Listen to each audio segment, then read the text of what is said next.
எடுத்தவங்க வாசிக்கலாம். ஏசாயா தீர்க்கதரிசன புஸ்தகம் 58வது அதிகாரம் 14வது வசனம்.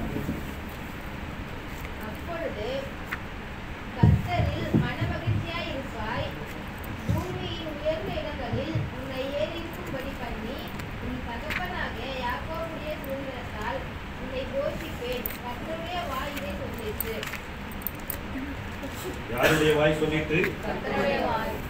கர்த்தருடைய வாய் நல்ல வாய். ஆமென். பக்கத்துல கையை பிடிச்சு சொல்லுங்க. கர்த்தருடைய வாய் சொன்னத கவனமா கேளுங்க. அல்லேலூயா. மூன்று முக்கியமான ஒரு மனிதனுக்கு அத்தியாவசியமான மூன்று காரியம். ஒன்று என்ன? மகிழ்ச்சி. சந்தோஷமா இருக்கிறீங்களா? யாரெல்லாம் சந்தோஷமா இல்ல அவங்க கரங்களை உயர்த்தி அல்லேலூயா சொல்ல. அல்லேலூயா. கொஞ்ச நேரத்துக்கு முன்னாடி தான் சொன்னீங்க சந்தோஷமா இருக்கிறேன்னு. யாராரு சந்தோஷமா இல்லைன்னு நான் கேட்டு கரங்களை உயர்த்தி அல்லேலூயா சொல்ல சொன்னா நீங்க என்ன சொல்றீங்க? அல்லேலூயாங்கிறீங்க. கொஞ்சம் கவனத்தை இதுல செலுத்துங்க. ஆமென். இப்ப கேக்குறேன், யாரெல்லாம் கர்த்தருக்குள்ள சந்தோஷமா இருக்கணும்னு விரும்புறீங்க அவங்க கரங்களை உயர்த்தி அல்லேலூயா சொல்லலாம். அல்லேலூயா. அப்ப மகிழ்ச்சிங்கிறது ரொம்ப ரொம்ப முக்கியமானது. ஆனா பாவ சந்தோஷம்னு ஒண்ணு இருக்குது. அது கொஞ்ச நேரம் சந்தோஷத்தை கொடுத்து வாழ்நாள் முழுவதும் அள வச்சிடும். ஆனா கர்த்தருக்குள்ள வருகிற அந்த மன மகிழ்ச்சி எனப்பட்டது ஒரு ஆணி வேர் மாதிரி, அஸ்திபாரம் ஸ்ட்ராங்கானது மாதிரி. அப்ப கர்த்தருக்குள்ள மன மகிழ்ச்சியா இருப்ப. இரண்டாவது வேதம் சொல்லுது உயர்வுங்கிறது வேணுமா இல்லைங்களா?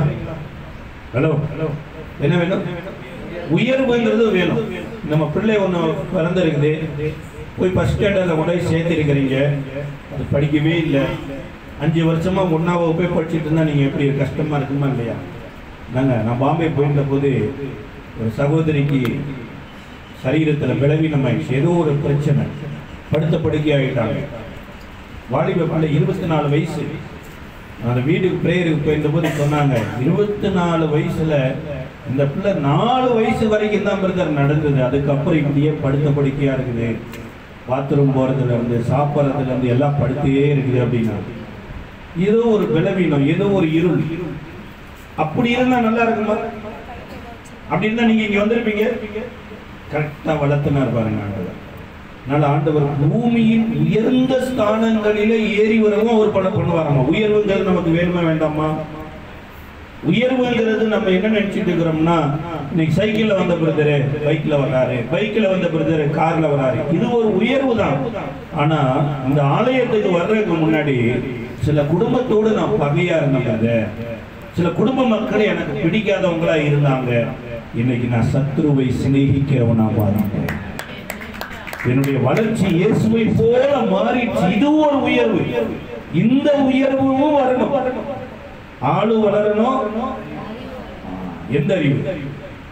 இயேசுவை அறிகிற அறிவும் வளரணும். அதுக்கப்புறம் சொல்றாரு, யாக்கோபின் சுதந்திரத்தால் உன்னை போஷிக்கிறதுன்னா என்ன? சாப்பாடு கொடுப்பாராமா கர்த்தர். ஆமென்.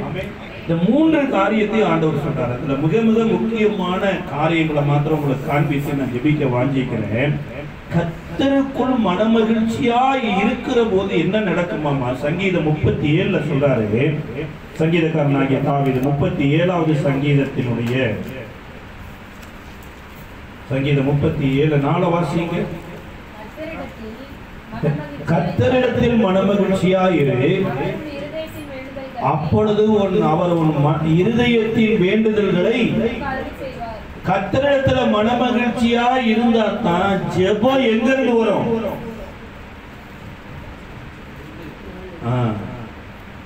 ஜெபம் எங்க இருந்து வரும்? இருதயம் இருக்குதா தம்பிங்க? இருதயம் இருக்குதா? யாருக்கும் ஒன்றத்தானே இருக்கு. ஓரிருந்து யாரும் கொடுக்கல. சில பேர் என் இருதயத்தை தொலைச்சு போட்டது கல்லூரியில் அப்படின்ட்டு வருவாங்க. தெருவில் போகும்போது இருதயத்தை தொலைச்சு போட்டேன்னாங்க. அந்த மாதிரி தொலைச்சு போட்டு இங்க வந்து எதுல ஜெபம் பண்ணுவீங்க? பாஸ்டர் ஏதோ சொன்னாரு, வாயில ஜெபம் பண்ணணும். இருதயத்துல இருந்து ஜெபம் வரணுமா இருந்தா நம்ம மனசு யாருக்குள்ள சந்தோஷமா இருக்கணும்? சில நேரம் இங்கே உட்கார்ந்து இருந்தாலுமே நம்ம எண்ணமெல்லாம் எங்க போயிடும்? அமெரிக்கா வரைக்கும் ஃப்ரீயா போயிட்டு வரும் பாருங்க. பாஸ்போர்ட் இல்லாம, விசா இல்லாம ஊர் ஊரா எங்க போயிட்டு வந்துடும். மனசு ஃப்ரீயா சுத்திட்டு வந்துடும். ஆனா ஒன்றை நான் கேட்டேன், அதையே நான் நாடுவேன், கர்த்தருடைய ஆலயத்தில் அமர்ந்திருந்து அவருடைய காரியங்களை தியானிப்பேன். ஒரு இடத்துல உட்கார்ந்தா ஒரே நினைவோடு இருந்தீங்கன்னா நிச்சயமா இங்க இருந்து போகும்போது உங்களுக்குள்ள கர்த்தர் ஒரு பெரிய காரியத்தை செய்து உங்களுக்காக செய்திருக்கிற காரியத்தை உங்களுக்கு காமிப்பார். நம்ம என்ன ஜெபம் பண்ணிட்டு இருக்கிறோம்னா, எங்கேயாவது ஆண்டவர் எனக்கு செய்யணும்னு நினைச்சிட்டு இருக்கிறோம். ஆண்டவர் ஆல்ரெடி எல்லா பக்கம் செஞ்சுட்டாரு. இது ஆண்டவர் தான் செஞ்சாருங்கிறத முதல்ல என் மனசுக்குள்ள செய்யறாரு பாருங்க. ஏசு சொல்றாங்க, காட்டு புஷ்பங்களை என்ன பண்ணி பாருங்க, பார்க்காதீங்க, கவனிச்சு பாருங்க. இது உடுத்தின மாதிரி யாருமே என்ன பண்ணலையாமா, உடுத்தலையாமா. இதை பரமபிதா என்ன பண்றாரு, உடுத்து வைக்கிறார், விளை வைக்கிறார். ஒரு செடியை பார்க்கிற போது நீங்க ஒரு செடியா பார்க்காதீங்க, என் ஆண்டவர் இந்த செடியை விளைய வைத்தார். அல்லேலூயா. ஆனா இந்த பறவைகளை கவனிச்சு பாருங்க, அது போய் விதைக்கிறதும் இல்ல, அறுக்கிறதும் இல்ல, களஞ்சியத்தில் சேர்க்கிறதும் இல்ல, பரமபிதா அதை போஷிக்கிறார் அப்படிங்கிறார். அப்போ ஒரு பறவையை பார்த்தா கூட இது யாருதான் படைச்சது?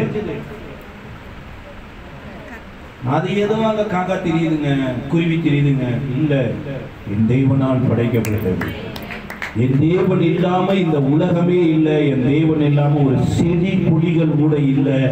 இதை நான் மனசுல நினைக்கணுமாங்க. இதுதான் என் தலைமுடியில் கூட கர்த்தர் எனக்கு என்ன பண்ணியிருக்கிறாரு, படைச்சிருக்கிறாரு. என் தலையில் இருக்கிற முடிகள் எல்லாம் என்ன பண்ணப்பட்டிருக்கு, என்ன பண்றது, எனக்குள்ள இருக்கிற எத்தனையோ பார்ட்ஸ பத்தி எனக்கு தெரியாது பாருங்க. ஆனா எனக்குள்ள இருக்கிற பார்ட்ஸ பத்தி என் ஆண்டவருக்கு நல்லா தெரியும். ஏன்னா என் அவயங்கள் அனைத்தையும் தாயின் கருவுல உருவாக்கினவர் அவர். ஆமென்.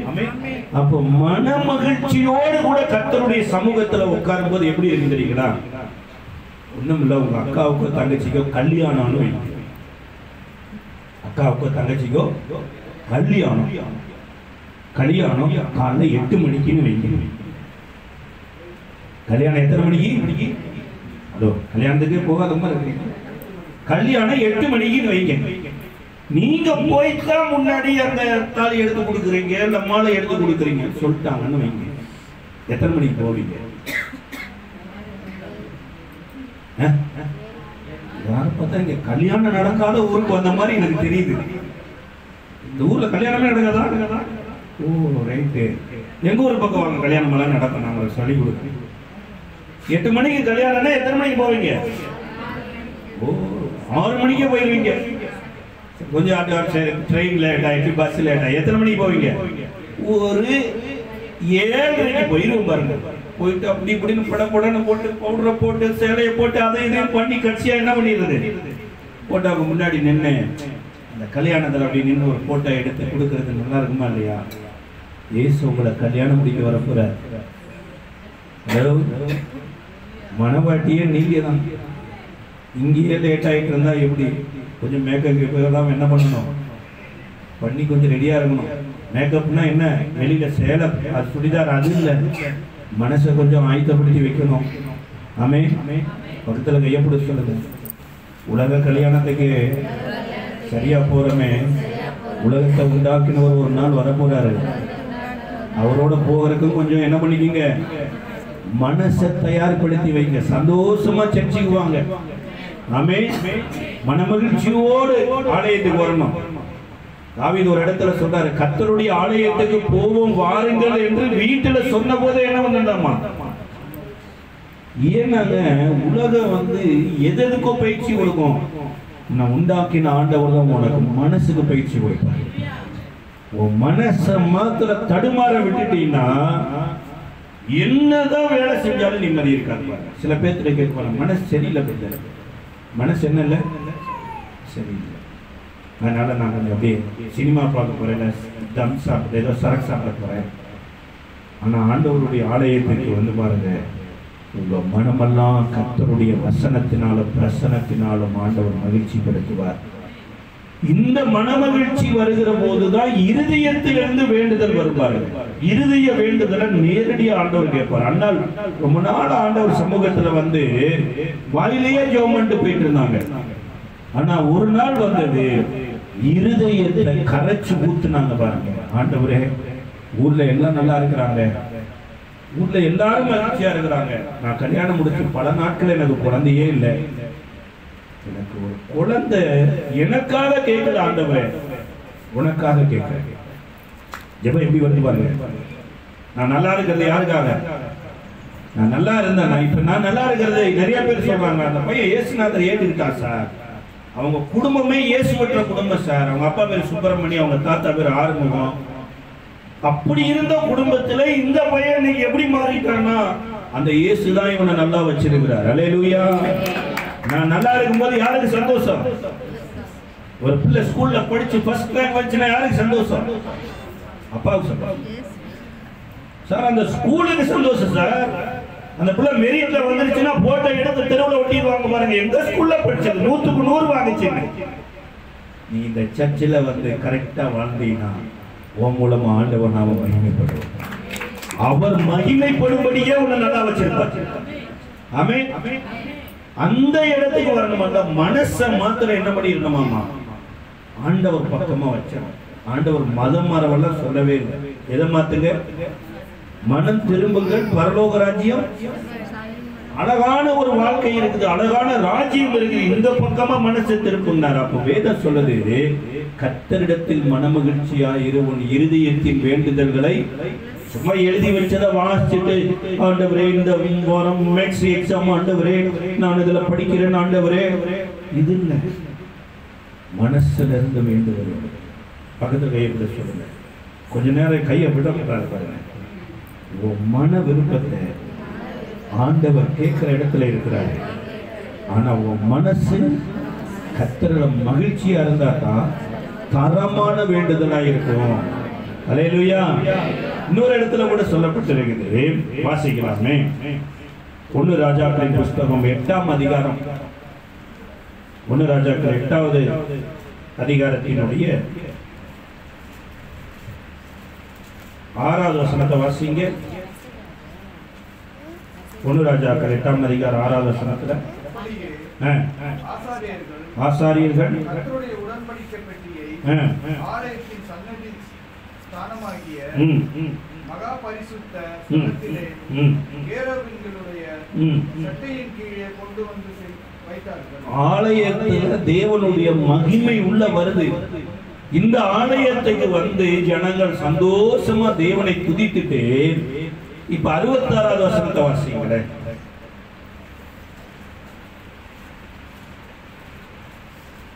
இதே 8ஆம் அதிகாரம் 66வது வசனம். 8ஆம் நாளிலே ஜனங்களுக்கு விடை கொடுத்து அனுப்பினான். அவர்கள் ராஜாவை வாழ்த்தி கர்த்தர் தமது தாசனாகிய தாவீதுக்கும் தமது ஜனமாகிய இஸ்ரவேலுக்கும் செய்த எல்லா நன்மைக்காகவும் சந்தோஷப்பட்டு மன மகிழ்ச்சியோட தங்கள் கூடாரத்திற்கு போய்விட்டார். சர்ச்சுக்கு வந்து நீ தேவ பிரசன்னத்துல உண்மையா ஆராதிச்சினா வீட்டுக்கு போகும்போது எப்படி போவீங்க? இங்க இருந்து ஒரு கர்த்தர் உன்னை கொடுத்து அனுப்புவார். உன் மனசுல இடத்தை கொடுத்து அனுப்புறாரு, மன மகிழ்ச்சியை கொடுத்து அனுப்புறாரு. எதுக்காக மன மகிழ்ச்சி பட்டாங்க அப்படின்னா, கர்த்தர் ஏற்படுத்தின ராஜாவுக்காகவும், அந்த ராஜாவுக்கு கர்த்தர் ஒரு குமாரனை கொடுத்ததுக்காகவும், அந்த குமாரன் அவங்க அப்பாவுக்கு ஏற்படுத்தி வைத்த திட்டங்களை எல்லாம் முடித்து ஆலயத்தை கட்டி முடித்து அந்த ஆலயத்துல தேவ மகிமை இறங்கினபடியினால மனமகிழ்ச்சியோடு இந்த ஆலயத்தை விட்டு போகிற தேவனுடைய பிள்ளையே, நீ ஆலயத்துக்குள்ள உள்ள வரும்போது எப்படி வேணாலும் வந்துருக்கலாம், ஆனா இங்கிருந்து நீ போகும்போது மனமகிழ்ச்சியோடு போக வேண்டும் என்று கர்த்தர் விரும்புகிறார். அல்லேலூயா. அப்ப மனமகிழ்ச்சிங்கிறது எங்க கொடுக்கிறாராமா? ஆலயத்தில் கொடுக்கிறார். மனமகிழ்ச்சிங்கிறது எப்பேற்பட்ட ஒரு மருந்துங்கிறத இதே ஞானி எழுதுறார் நீதிமொழிகளின் புஸ்தகத்துல. நீதிமொழிகள் 15வது அதிகாரம் 13வது வசனத்தை வாசிக்கலாமே. மனமகிழ்ச்சி முகமலர்ச்சியை தரும். நீங்க அழகா இருக்கணும்னு விரும்புறீங்களா? ஹலோ, யாருக்குமே அந்த விருப்பம் இல்லையாட்டு? எல்லாருக்கும் விருப்பம் இருக்குடா. அழகா இருக்கணும் அப்படிங்கிறீங்க. பியூட்டி பார்லர் போனீங்கன்னா நல்ல அழகுபடுத்தி இருப்பாங்க. பெயிண்ட் இருக்கிற வரைக்கும் தான் அது. ஒரு தடவை கல்யாணம் முடிச்சுட்டா இருக்கிறத காட்டுல என்ன ஆயிரும்? சில பிள்ளைங்க வீட்டுல கல்யாண வீட்டுக்கு போனா பாரு, நல்லா இருக்கும். சர்ச்சைக்கு வரும்போது மங்களகரமா இருக்கும். ஆனா பொண்ணா இருக்கும்போது யாரோ ஒரு கூட்டிட்டு வந்து அதை ஏதோ அழகு பண்றேன்னு சொல்லி அந்த பெயிண்ட் இந்த பெயிண்ட் அடிச்சு ஐப்ரோ போட்டு பார்த்தா பேய்க்கு தங்கச்சி மாதிரி இருக்கு. எப்படி? அந்த நல்ல அழகான பிள்ளை பண்ணிக்கலாம், அங்க எங்க பட்டிக்கிட்டி பார்த்துக்கலாம், பெயிண்ட் கீட்டி அடிச்சுக்கலாம். ஆனா சில பேர் அடிக்கிற அந்த இதுல என்ன ஆயிரும்? ஒரிஜினலாவே நீங்க பார்த்தது என்னன்னு தெரியல. நீங்க கல்யாணத்துக்கே போகாத மக்கள் மத்தியில் நான் பேசிட்டு இருக்கிறேன். ஆனா நான் போன சில கல்யாணங்கள்ல அப்படி இருக்கும். அந்த பிள்ளை ஐப்ரோலாம் போட்டு அது பாடி அதுவும் என்ன பண்றதுன்னே தெரியாம போட்டாவுக்கு சிரிச்சுக்கிட்டே நிக்க பாருங்க. ஹலோ, இங்க வேதம் என்ன சொல்லுது? மன மகிழ்ச்சி. இப்ப எல்லாம் சர்ச்சில் சிரிக்கிறீங்க பாத்தீங்களா? எவ்வளவு அழகா இருக்கிறீங்க பாருங்க. ஆமே. ஹலோ, நான் பீகார்ல ஜெயில் ஊழியத்தை செய்துட்டு இருக்கேன்.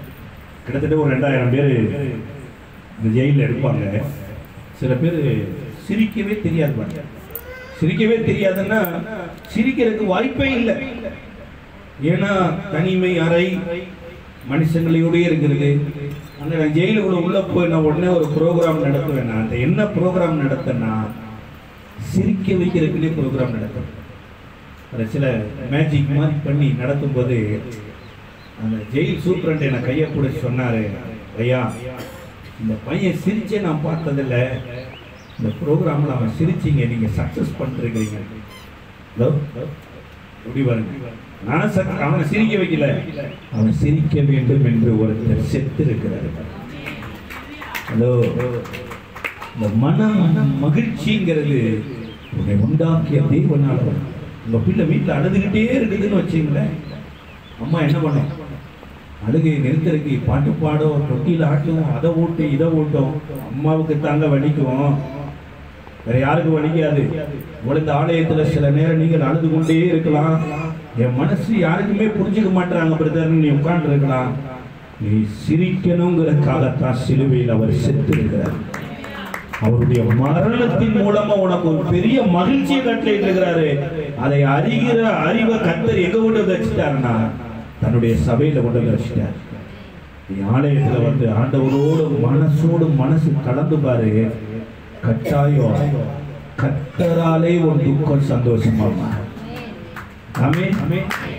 யாரெல்லாம் அவனை அழ வச்சுட்டு இருந்தாங்களோ அவங்களுக்கு முன்னாடி உன் புள்ள சாமுவேல் மாதிரி வந்து நிற்பான். அவன் ஒரு தீர்க்கதரிசியா கர்த்தர் எழுப்பி கொண்டு வருவார்கள். ஆமென். எதை மறந்துடக்கூடாது, எதை விட்டுறவும் கூடாது. ஆலயம் கூடி வருகிறது என்ன பண்ணிடக்கூடாது, விட்டுறக்கூடாது. வேதத்துல நம்மை குறித்து வேதம் சொல்லுகிறது, நாமெல்லாம் ஆவிக்குரிய ஈசாக்குகள் என்று சொல்லப்பட்டது. எத்தனை பேர்கிட்ட பைபிள் இல்லை? உண்மையா சொல்லுங்க.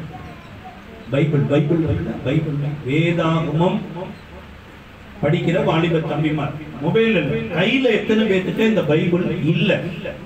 உண்மையை சொல்லுங்க, கையை வைத்துங்க.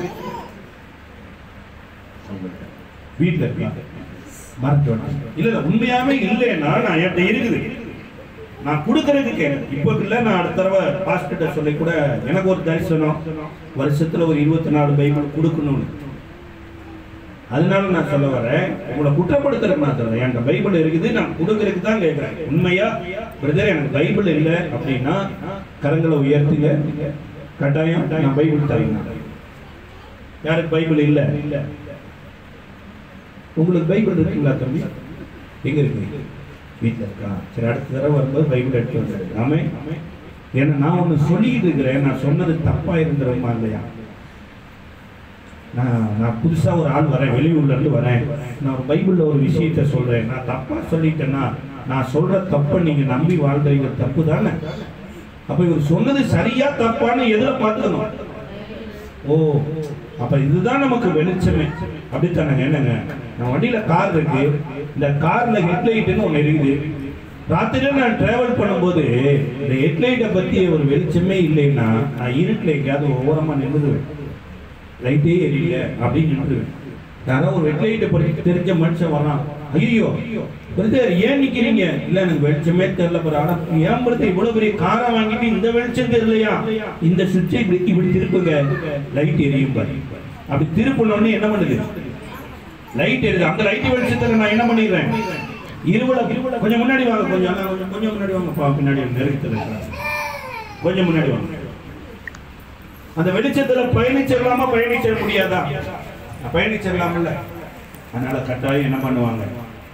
பைபிள் இல்லைன்னா நான் தரான் இருக்கிறேன், அடுத்த தடவை பைபிள் எடுத்துவாங்க. ஆதியாகம புத்தகம் 26வது அதிகாரத்தினுடைய 2வது வசனத்தை வாசிக்கலாமே. ஆதியாகமம் 26 2வது வசனம்.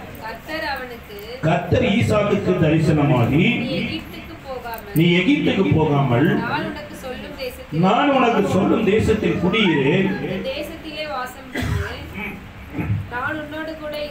உன்னோடு கூட இருந்து உன்னை ஆசீர்வதிப்பேன், நான் உனக்கும் உன் சந்ததிக்கும் தேசங்கள் யாவையும் தந்து இட்ட ஆணையை நிறைவேற்றுவேன். ஆபிரகாம் என் சொல்லுக்கு, இந்த வசனத்தை நல்லா வாசிங்க. கர்த்தர் தரிசனமாகி சொல்றாரு, நீ எங்க போகாத. ஹலோ நல்லா சொல்லுங்க, இங்க கவனிங்க. நீ எங்க போகாத? எகிப்துக்கு போகாத, நான் சொல்லுகிற தேசத்துல குடியிரு. நீ நான் சொல்றபடி நீ இருந்தீன்னா நீ வீடு வாங்குவ, நீ லேண்ட் வாங்குவ, நீ கார் வாங்குவ, உன்னை நான் ஆசீர்வதிப்பேன். கீழே தான் சொல்றாரு, வசனம் சொல்லுது பாருங்களேன். தந்துங்கிற தேசங்கள் யாவையும் தந்து உன் தகப்பனாகிய ஆபிரகாமுக்கு நானிட்ட ஆணையை நிறைவேற்றுவேன். அவன் என் சொல்லுக்கு கீழ்ப்படுத்தி என் விதிகளையும் என் கற்பனைகளையும் என் நியமங்களையும் என் பிரமாணங்களையும் கை கொண்டபடியினால் நான் உன் சந்ததியை வானத்து நட்சத்திரங்களை போல பெருக பண்ணி உன் சந்ததிக்கு இந்த தேசங்கள் யாவையும் தருவேன். உன் சந்ததிக்கு பூமியில் உள்ள சகல ஜாதிகளும் ஆசீர்வதிக்கப்படும் என்றார். நீங்க நல்லா இருப்பீங்களா? நல்லா இருக்க மாட்டீங்களா? எங்க பாருங்க, போற போக்க பார்த்தா எங்கேயோ போயிட்டு இருக்கு வண்டி அப்படின்னு நினைச்சிட்டு. நீங்க நல்லா இருக்கணும்னு அவர் விரும்புறார். அல்லேலூயா. அதனாலதான் சொல்றாரு, நீ எகிப்துக்கு போகாம நான் சொல்லுகிற தேசத்தில் குடியிருந்தாரு. இந்த ஈசாக்கு எந்த தேசத்துல குடியிருக்கணும்னு கேட்கவே இல்லை.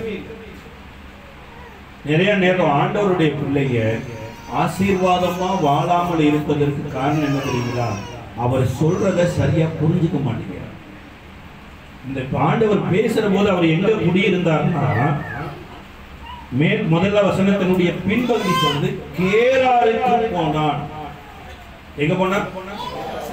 எங்க போனா? கேராருக்கு போனான். சரி, கர்த்தர் சொன்னதுக்கு அப்புறமாவது ஆண்டவரே நான் எங்க குடியிருக்கணும்னு கேட்டு ஏதாவது போனான்னு பாருங்க, போகல. கீழ் வசனம் சொல்லுது 6வது வசனம். ஈசாக்கு கேராரிலே குடியிருந்தான். அப்போ மகிழ்ச்சியாய் உன்னை வாழ வைப்பங்கிறது. இந்த ஈசாக்குன்னு பேருக்கு அர்த்தம் என்ன தெரியுங்களா? பேருக்கு என்ன அர்த்தம்? மகிழ்ச்சின்னு அர்த்தம். ஈசாக்குனால என்ன பேரு? மகிழ்ச்சி. நீங்களும் நானும் யாரு? மகிழ்ச்சிக்கு சொந்தக்காரர்கள். மற்றவங்களை மகிழ்ச்சி படுத்தும்படியா தேவன் பூமியில வச்சிருக்கிறாராமா. அதனாலதான் பவுல் எழுதும் போறாரு, கர்த்தருக்குள் எப்பொழுதும் எப்படி இருங்க? சந்தோஷமா இருக்கு. சந்தோஷமா இருக்கு. ஏன்னா நம்ம அழுகிற கூட்டம் அவருக்கு நல்லா தெரியுது. நம்மள மாதிரி சந்தோஷத்தை அழிக்கிற கூட்டம் வேற யாருமே. சார், மகிழ்ச்சிங்கிறது உலகத்துக்கு நாம கற்றுக் கொடுக்கணுமாமா. அத்திமரம் துணி விடாமல் போனாலும், திராட்சை செடி கனி கொடாமல் போனாலும், மந்தையில ஆடுகள் இன்றி போனாலும், துருவத்துல மாடுகள் இன்றி போனாலும் கர்த்தருக்குள் மகிழ்ச்சியாய் இருப்பேன், என் தேவனுக்குள் களி கூறுவேன். இந்த சூரியன் எனப்பட்டது ஒரு நாள் வானத்துல இல்ல, என் ஆண்டவருக்குள்ள இருந்தது. அந்த வானத்துல கொண்டு வந்து அலங்கரிச்சவர். அல்லேலூயா. இந்த நட்சத்திரங்கள் எனப்பட்டது வானத்தில் இல்ல, என் தேவனுக்குள்ள இருந்தது கொண்டு வந்து அலங்கரிச்சவர். என் கையில் எனக்கு எதுவுமே இல்லை, ஆனா எனக்கு கொடுக்கணும்னு என் ஆண்டவரிடத்துல இருக்குது. ஒரு நாள் அதையெல்லாம் கொடுத்து என்னை ஆசீர்வதிக்க போகிறார். அல்லேலூயா. சந்தோஷமா சபைக்கு வரணுங்க. சந்தோஷமா தேவனை துதிக்கணும். சந்தோஷங்கிறது இங்க வரலன்னு வைங்களேன், எப்படிங்க உங்களுக்கு சந்தோஷம் வரும்? படிக்க வேண்டிய ஸ்கூல்ல பிள்ளை படிக்கலன்னா மார்க் எப்படிங்க வரும்? போய் முட்டி போட்டு ஐயோ ஐயோ சோத்திரமாண்டவரே சோத்திரமாண்டவரே 40 நாள் விரதம் இருந்துச்சு பிள்ளை, வந்துருமா மார்க்கு? எதுக்கு ஸ்கூல் ஆரம்பிச்சாங்க? எதுக்கு டீச்சர்னு ஒருத்தரை வச்சிருக்காங்க? எதுக்கு பாடசாலையில் புஸ்தகம் எனப்பட்டு இருந்திருக்குது? அதுல கவனம் செலுத்தாம ஆலயத்துல வந்து முட்டி போட்டுக்கிட்டே இருந்த பிள்ளை மார்க் வாங்காது. என்ன பண்ணணும்? படிக்க வேண்டிய இடத்துல பிள்ளையை அனுப்பிச்சு படிக்க வைக்கணும். அதே போல சபையில வந்து விசுவாசிகள் கற்றுக்கொள்ள வேண்டியதை கற்றுக்கொள்ளணும். பாருங்க, வருத்தப்பட்டு பார சுமக்கிறவர்களே வாசிங்க மத்தேயு 11வது அதிகாரத்தினுடைய 27 28 வசனத்தை வாசிக்கலாம். மத்தேயு 11 27 28 வாசிங்க. இயேசு சொல்றாரு, சகலமும் பிதாவினால் எனக்கு ஒப்பு கொடுக்கப்பட்டிருக்கிறது. பிதா தவிர வேறொருவனும் குமாரனை அறியான். குமாரனும் எவனுக்கு தன்னை வெளிப்படுத்த சித்தமாய் இருக்கிறாரோ அவனும் தவிர பிதாவை அறியான். கீழே நல்லா என்ன பட்டு? காஞ்சிபுரம் பட்டு இல்ல, பனாரஸ் பட்டு இல்ல, என்ன பட்டு? நல்லா பட்டு. இங்க கொஞ்சம் கவனிங்க. வருத்தப்பட்டு பார சுமக்கிறவர்களே எல்லோரும் என்னிடத்தில் வாருங்கள், நான் உங்களுக்கு. நல்லா கவனிங்க, நல்லா கவனிங்க. இயேசு இளைப்பாறுதலை தருகிறவர். ஆனா சும்மா இந்த வச்சுக்கோ அப்படின்னு தூக்கி கொடுத்துட்டு போறவர் இல்ல. இதை வச்சுக்கோ, இளைப்பாறுதல் வச்சுக்கோ, இந்த வாங்க அப்படின்னு இளைப்பாறுதலை சும்மா தூக்கி வீசிட்டு போகல. இளைப்பாறுதலை எப்படி கொடுக்கிறார்னா, கீழ் வசனத்தை வாசிங்க. 29 வாசிங்க. நல்லா கவனிங்க. நான் சாந்தமும் மனத்தாழ்மையுமாய் இருக்கிறேன். என் நுகத்தை உங்கள் மேல் ஏற்றுக்கொண்டு இயேசுவினிடத்துல கற்றுக்கொள்ளணுமா? அப்பொழுது உங்கள் ஆத்மாவுக்கு அப்பொழுதுதான் கிடைக்கும். நீங்க நிறைய பேர் சாமி விட்டு சாமி மாறிக்கிறோமே தவிர சாமி எதுவுமே என்ன பண்றது இல்ல. கற்றுக்கிட்டீங்களா? கொஞ்சம் கற்றுக்கணும் பாருங்க. உங்கள் ஆத்மாவுக்கு எப்ப மனசுக்கு எப்ப அமைதின்னு ஒண்ணு வரும்னா, இயேசுவின் இடத்துல சில பாடங்கள் கற்றுக்கொள்ளணும் பாருங்க. என்ன பாடங்கள் ஆண்டவர் வச்சிருக்காருன்னா, எல்லா பாடத்தையும் வச்சிருக்கிறார்.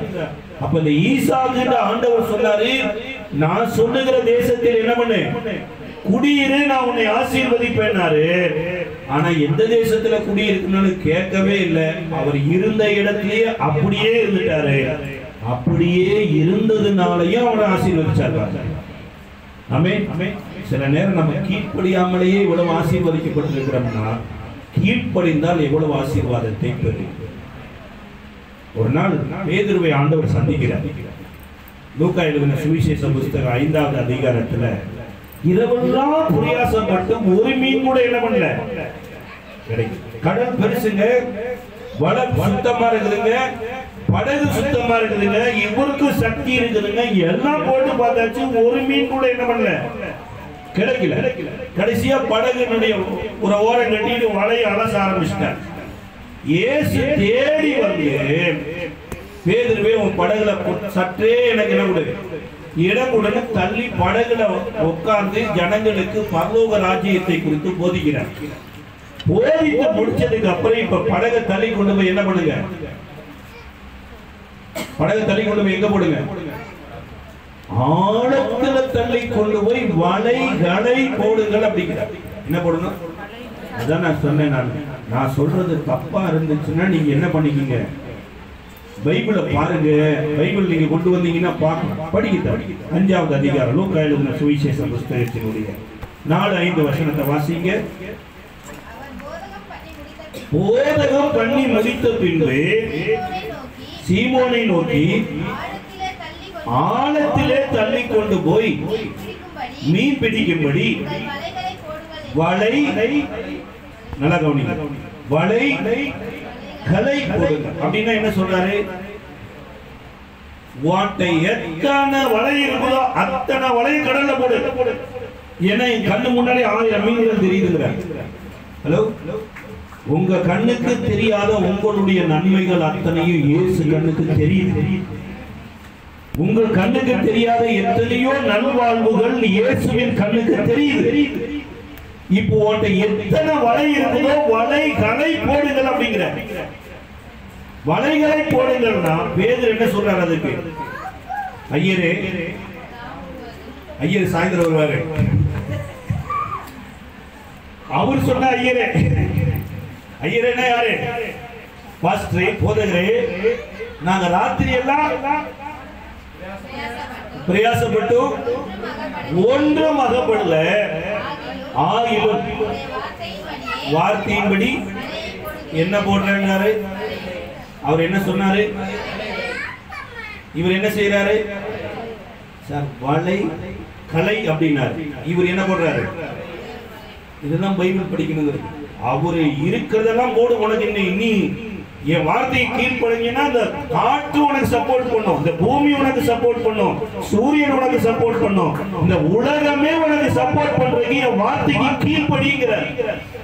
ஆனா நான் வார்த்தைக்கு கீழ்படிய மாட்டேன், எனக்கு எல்லாம் சப்போர்ட் பண்ணணும்.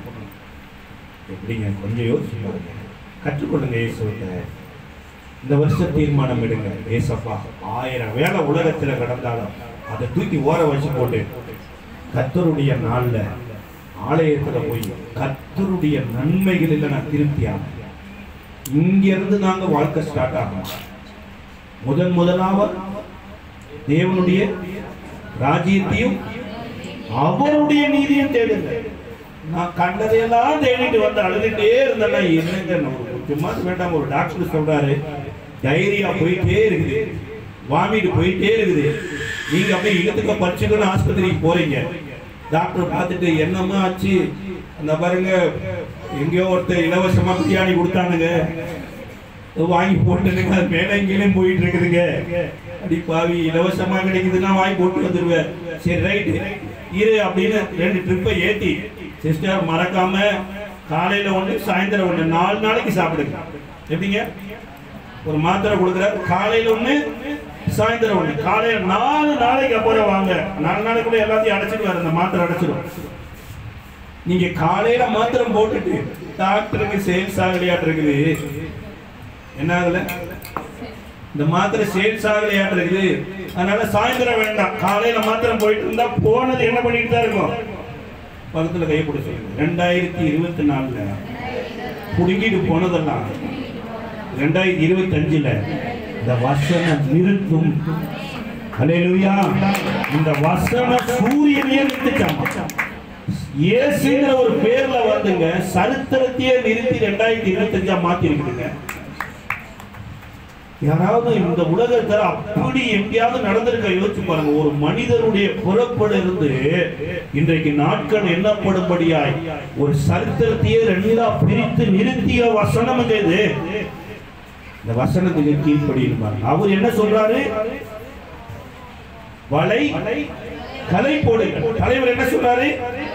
நம்மள மாதிரிதான் வலையை போடுகிறேன்னா இப்ப வலை கிளியற அளவுக்கு என்ன கிடைக்குது? வசனத்தை வாசிச்சிருங்க. அந்தபடியே அவன் செய்து தங்க வலை என்ன கிளியுது? வலை கிளியற அளவுக்கு. அதான் சொல்ல பாருங்க, கீழ்ப்படியாதவனுக்கே எவ்வளவு ஆசீர்வாதம், கீழ்ப்படிஞ்சா எவ்வளவு ஆசீர்வாதம். ஆமென். நான் சொல்றது உங்களுக்கு புரியுதுக்கா? போன வருஷம் நமக்கு கொஞ்சம் தத்தக்கா முத்தக்கான்னு தவிர்த்தே ஃபர்ஸ்ட்ல வந்துட்டேன்னு வச்சுக்கோங்க. நல்லா ஓடுனா என்ன பண்ணலாம்? நம்ம ஸ்டேட் லெவல்ல கூட ஓடலாம். வசனத்தின் மேல கவனம் செலுத்தணும். Back to Bible. கடவுளுடைய வார்த்தை ரொம்ப முக்கியம். இது கிடைச்சது மாத்திரமல்ல, இப்ப படகிற அளவுக்கு மீன் கிடைச்சிருச்சு, ஒரு படகு நிறைஞ்சிருச்சு. நிறைஞ்சதுக்கு அப்புறம் என்ன பண்ணாரு இவரு? நிறைஞ்சதுக்கு அப்புறம் என்ன பண்றாரு? தன்னுடைய கூட்டாளிகளுக்கு சைகை காட்டினாராம். என்ன காட்டினாரு? சார், சோத்துக்கே வழி இல்லாதவனுக்கு 4 பேருக்கு சோறு போற அளவுக்கு கர்த்தர் ஆசீர்வதிப்பாருங்க. எனக்கு போதனை பண்ணாருன்னா இந்த மனசு உருவாகணும். எதுக்கு சபைக்கு வந்து சத்தியத்தை கேட்கிறோம்னா, உன் மனசு கர்த்தர் 1 கோடி உனக்கு கொடுத்தாருன்னா நீ 1 கோடியை தோண்டி கொண்டு எதுல புதைச்சிடக்கூடாது, மண்ணுக்குள்ள புதைச்சிடக்கூடாது. ஒரு 50 லட்சத்தை சபைக்கு கொடுக்கணும். 50 லட்சத்தை இல்லாதவங்களுக்கு செலவு பண்ணணும். அந்த வாரி இறைத்தான் ஏழைகளுக்கு கொடுத்தான் அவன் நீதி என்றென்றைக்கும். அப்படி இறைச்சதுனாலதானுங்க இந்த பைபிள் எல்லாம் இன்னைக்கு நம்ம கைக்கு வந்தது. ஒவ்வொரு மிஷினரி தன்னுடைய லேண்டை வித்தாங்க, தன்னுடைய படிப்பெல்லாம் ஒரு குப்பையா நினைச்சு தன்னுடைய சுகத்தையெல்லாம் வெளிநாட்டுல எல்லாத்தையும் வித்து இங்க பாஷை வந்து கத்துக்கிறதுக்கு சீகன் பால் வந்து மணல்ல எழுதினாராமாங்க. தமிழ் மணல்ல எழுதி தன்னுடைய ரத்தத்தை பூமியில சிந்தி தமிழ் கத்துக்கிட்டார். அப்படிப்பட்ட மனிதர்கள் மூலமா நமக்கு இந்த வெளிச்சம் கிடைச்சது. ஆனா நமக்கு எல்லாமே இருக்குது. ஆனா என்ன இல்ல, இந்த போதனை மனசுக்குள்ள போக மாட்டேங்குது.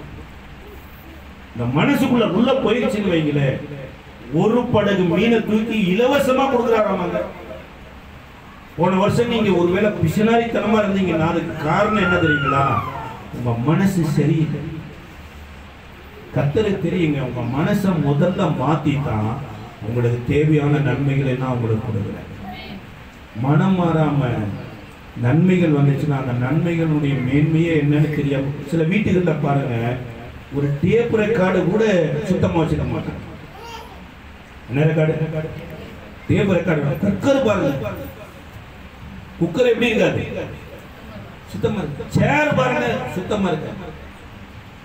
ஏன் அப்படின்னா சேர்ல பிரச்சனை இல்லை, சுத்தம் உள்ளவனுக்கு சகலமும் சுத்தமா இருக்கு. துணி கூட அயன் பண்ணி போட மாட்டாங்க. ஏன் காரணம்? துணியில பிரச்சனை இல்லை, மனசுதான் பிரச்சனை. இந்த வசனம் தாங்க உங்க மனசை சுத்தப்படுத்தி அழகாட்டியும் பண்ணி பாருங்க. அதனால கர்த்தர் பேதுருவுக்கு மீனை கொடுக்கறதுக்கு முன்னாடி இவனுக்கு 1 படகு மீனை கொடுத்த அந்த 1 படகு மீனை இல்லாதவனுக்கு கொடுப்பான்னு ஒரு மனசை கொடுத்து திரும்ப 1 படகு கொடுத்த ஒரு மீனை கொடுத்த உடனே அவன் சைகை காட்டி சிநேகிதருக்கு கொடுத்தாங்க. கடந்த வருஷம் நீங்க எவ்வளவு பேருக்கு கொடுத்தீங்க? எங்க பிரதர் தொட்டுக்கோ தொடச்சிக்கோன்னு போயிடுச்சு பிரதர், கவலைப்படாதீங்க சிஸ்டர், இந்த வருஷம் கொடுப்பீங்க சிஸ்டர். ஹலோ, போயிடுச்சு போங்க, கடந்து போனது போயிடுச்சு. திரும்பி 2024 வராது. இந்த வருடம் கர்த்தர் எனக்கு ஒரு நல்ல மனச சபையில கொடுக்கிறாரு. இந்த நல்ல மனசை தேடி நல்ல காரியங்கள் வரும். இந்த நல்லதை கர்த்தருக்கு கொண்டு போய் நான் என்ன பண்ணுவேன்? கொடுப்பேன். யோவான் 12வது அதிகாரத்தின் 3வது வசனத்தை வாசிங்க. யோவான் 12வது அதிகாரம் 3வது வசனம். யோவான் 12:3.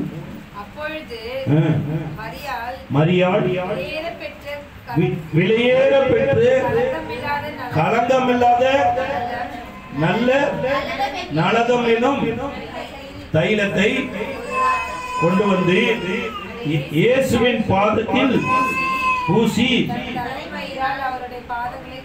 புடைத்தால் அந்த வீடு முழுவதும் தைலத்தின் பரிமளத்தினால் நிறைந்தது. இந்த பெண் யார் தெரியுங்களா? நல்லா வாசிச்சு பாருங்க. அந்த குடும்பம் ரொம்ப ஏழை குடும்பமா. லூக்கா 10வது அதிகாரத்துல மார்த்தாள் மரியாள் லாசருவின் குடும்பத்தை இயேசு எழுதுறாரு. அம்மா அப்பா கிடையாது, உதவி செய்ய ஊரார் கிடையாது. ஆனா அந்த வீட்டுக்கு இயேசு வந்தார். இயேசு வந்த உடனே மார்த்தாள் எங்க உட்கார்ந்தாங்க? இயேசுவினுடைய பாதத்தில் உட்கார்ந்து அவருடைய வசனத்தை கேட்டுட்டு இருந்தாங்க. மார்த்தாளோ சர்ச்சுக்கு வரும்போது கூட அம்மாவுக்கு பயங்கர வேலை. எத்தனை மணிக்கு ஆராதனைன்னு சொன்னா, பாஸ்டர் எனக்கு தெரியல, என்கிட்ட சொன்னது 7:30 மணிக்குன்னாரு. நானே அடிச்சு பிடிச்சி 6:30 மணிக்கு கிளம்பி அப்படி அந்த வழியா இந்த வழியா சுத்தி கரெக்டா வந்து சேர்ந்தா இங்க கரெக்டா 7:50 வந்துட்டு. ஆராதனை எத்தனை மணிக்குனாரு? 7:30 மணிக்கு. நாங்க 7:50 வந்துட்டோம். சில பேர் வீட்டுல கடிகாரம் மெதுவா ஓடுதுன்னு நினைக்கிறேன். தயவு செய்து கடிகாரத்தை என்ன பண்ணுங்க, கொஞ்சம் கரெக்டா வைங்க. ஏன்னா நிறைய பஸ்ஸுகள் டைமுக்கு வந்துடும். அப்புறம் நீங்க கடிகாரம் லேட் ஆயிடுச்சுன்னா பஸ் போயிடும். அப்ப கவர்மெண்ட் நம்ம என்ன பண்ணக்கூடாது, கொள்ளையனை பண்ண டிரைவர் நிப்பாட்டாம போயிட்டான் அப்படின்னா சொல்லக்கூடாது. கொஞ்சம் கடிகாரத்தை கரெக்டாக வச்சு, ட்ரெயினுக்கெல்லாம் நீங்கள் போகிறவங்க கொஞ்சம் கரெக்டான டைமுக்கு வச்சு போங்க. ஏன்னா உங்கள் வீட்டு கடிகாரங்கள் லேட்டாக ஓடுதுன்னு நினைக்கிறேன். அதனால் தயவு செய்து அதை சரிப்படுத்தி வச்சுக்கோங்க. அல்லேலூயா. பாருங்கள், சுகர் அதிகமாகிடுச்சுன்னா டாக்டர்கிட்ட போய் கேட்குறோமா இல்லைங்களா? ஒரே வேர்த்து வருது சார், வெயிட் சாப்பிட்றதுக்கு முன்னாடி ஒரு தடவை செக் பண்ணலாம், சாப்பிட்டதுக்கு அப்புறம் செக் பண்ணலாம். நார்மல் பண்ணுறதுக்கு ஒரு மாத்திரை போடலாம். அப்போ சுகரை நார்மல் பண்ணுற நம்ம கடிகாரத்தையும் நார்மல் பக்கத்தில் கைப்பிடி சொல்லுங்க. கடிகாரம் கொஞ்சம் லேட்டாக ஓடுதாட்டு இருக்குது. 2025 கொஞ்சம் செல்லு கில்லு மாத்துங்க, சரிப்படுத்திங்க. அல்லேலூயா. வேதம் சொல்லுது, இந்த அம்மா இயேசுவின் பாதத்துல உட்கார்ந்து கர்த்தருடைய வசனத்தை கேட்டிருக்காங்க. அதே வீட்டில் இருக்கிற அம்மா, இந்த அம்மா மார்த்தாள் அம்மா, அந்த அம்மா பற்பல வேலையில இருந்து கடைசியா இயேசுவே கேட்கிறாங்க. உங்களுக்கு கவலையே இல்லையா? இயேசுவே 1008 பிரச்சனை ஓடிட்டு இருக்குது. வாங்கின இஎம்ஐ என்ன பண்ண முடியல, கட்ட முடியல. வீட்டுக்கு வாடகை கொடுக்க முடியல. 1008 பிரச்சனை இருக்குது. நீ கல்யாணம் முடியாத ஒரு பேச்சுலரு, நீ வாடகை எங்க போனாலும் பல்லவ ராஜ்யத்தை வந்து பேசிட்டு போயிரு. உனக்கு என்னையா தெரியும் இந்த பிரச்சனை? சார், இந்த உலகத்தையே ரன் பண்றவர்கள். நாம உறங்கினா கூட உறங்காம நம்மளை காப்பாற்றுகிற ஒரு நல்ல ஆண்டவர். உன் பிரச்சனைய நீ பிரச்சனையா பார்த்துக்கிட்டு இருக்கிற காரணம் என்னன்னா, அந்த வசனத்தை கேட்காதனால. மார்த்தாளை பார்த்துட்டு ஆண்டவர் சொன்னாரு, நீ பற்பல காரியங்களை குறித்து கவலைப்படுகிறார், தேவையானது ஒன்று, உன்னை விட்டு எடுபடாத நல்ல பங்கு ஒன்று என்னன்னா, மார்த்தாள் இயேசுவின் பாதத்தில் உட்கார்ந்து என்னத்தை கேட்டுட்டு இருந்தா? வசனத்தை கேட்டுட்டு இருந்த அம்மா கைக்கு என்ன வந்துச்சு? விலையேறப்பட்ட பரிமளத்தையில வந்துச்சு. ஆனா வசனத்தை கேட்காம கர்த்தருடைய வார்த்தைக்கு கீழ்ப்படியாத அந்த அம்மாவோட பிரச்சனை அப்படியே டிராவல் ஆயிட்டு பாருங்க. 2வது வசனத்தை வாசிங்க. 12:2 வாசிங்க. ராவிருந்து பண்ணினார்கள். மார்த்தாள் என்ன பண்ணிட்டு இருந்தாங்க? பணிவிடை. விடை வரவில்லை. இந்த பிரச்சனை என்ன பண்ணிட்டே இருக்குது? வேலை வேலை வேலை வேலைன்னு ஓடி வேலை விடை வரவே இல்லைங்க. பணிவிடைக்காரியா, அடுத்த வீட்டிலேயே பணிவிடைக்காரியா தான் இருந்தா. ஆனா இயேசுவின் பாதத்தை விலையேற பெற்றதாய் பார்த்த மரியாள், அவள் கைக்கு விலையேற பெற்றது தேடி ஓடி வந்தது. நீங்க தேவனை விலையேற பெற்றவரா பார்த்தீங்கன்னா, தேவனுடைய நாளை விலையேற பெற்றதா பார்த்தீங்கன்னா, தேவனுடைய பிரசன்னத்துல உங்க வாழ்க்கை மாறணும்னு உட்கார்ந்தீங்கன்னா, இதுதான் நல்லது. தன்னை விட்டு எடுபடாத நல்ல பங்கை தெரிந்து கொண்ட நல்ல பங்கை தெரிஞ்ச அம்மாவுக்கு நல்லதெல்லாம் தேடி ஓடி வருது. சில பேருக்கு பிளாட்பார துணி வாங்குறதுலயே பெருசா நினைப்பாங்க. எந்த துணி? அதை விட அக்கா மாருக்கு ஒண்ணு வாங்கினா, ஒரு சேலை வாங்கினா, ஒரு சுடிதார் வாங்கினா, சார் ஒரு 5000 ரூபாய்க்கு சுடிதார் வாங்கி போடலாம்னு நினைக்கிறேங்கிற ஒரு எண்ணமே, ஐயோ அதெல்லாம் பணக்காரங்க போடுறது. சார் ஒரு 50,000 ரூபாய்க்கு ஒரு ஐபோன் வாங்கலாம் சார், வாங்கலாமா? செகண்ட் ஹேண்ட் தான் எங்களுக்கு. புத்தி கேடுகட்ட புத்திக்கு காரணம் என்ன தெரியுங்களா? வெளியேற பெற்ற பாதத்துல உட்கார். இந்த அம்மா கைக்கு வெளியேற பெற்ற பரிமளத்தையில வருது. அந்த அக்காவுக்கு என்ன வரல? பணிவிடைக்காரி. பல நாட்களுக்கு அப்புறம் என்ன காரியா தான் இருக்கிறா? சார் உங்களுக்கு வந்து பொருளாசையை கொடுத்து நான் தூண்டல. வேதம் சொல்லுது, இயேசுவின் பாதம் விலையேற பெற்றதா இருக்கும் என்றால் உங்க வீட்டில் இருக்கிற ஒவ்வொரு பொருளும் விலையேற பெற்றதா இருக்கிறார். நீங்களே உங்களை விலையேற பெற்றவங்களா பார்ப்பீங்க. யார் என்ன சொன்னா என்ன பண்ற? Don't care. என்னைக்காக உயிர் கொடுத்த இயேசு என்னை பிள்ளை என்று சொல்லுகிறார். இவன் புத்தி கட்டணை மென்டல் பேசுறான். யோபு சொன்னார், ஒரு பைத்தியகாரியை போல விளம்புகிறாய் அப்படின்னு. வேதம் சொல்லுகிறதுல ஃபர்ஸ்ட் காரியம் என்னன்னா, ஆண்டவருடைய வார்த்தைக்கு முக்கியத்துவம் கொடுத்தீங்கன்னா இந்த வார்த்தை உங்களை மேலாக்குமே தவிர கீழாக்காது, தலையாக்குமே தவிர வாழாக்காது. அல்லேலூயா. இப்ப இவர் கேரார்ல குடியிருந்தார். யாரு? ஈசா. ஆண்டவர் என்ன சொன்னாரு? நான் உனக்கு சொல்லும் தேசத்தில் குடியிருந்தாரு. அறகுறையா கீழ்ப்படிஞ்சிருந்த மனுஷனுக்கு குடும்பத்துல சந்தோஷம் இல்லைங்க. ஹஸ்பண்ட் அண்ட் ஒய்ஃப் சந்தோஷமா இருக்கிறது நல்லதா கெட்டதா? ஹலோ, அவரவர் ஹஸ்பண்ட் அவரவர் ஒய்ஃபோட. ஆமென். வேதம் சொல்லுது, ஈசாக்கும் ரெபேக்காலும் வீட்டுக்குள்ள விளையாடி இருந்தாங்களாம். வீட்டுக்குள்ள என்ன பண்ணிட்டு இருந்தாங்க? எனக்கு சர்ச்சில் கணவன் மனைவி விளையாடுறதெல்லாம் பேசுறது தப்பு அப்படின்னா பைபிள்ல எழுதுனது தப்பு.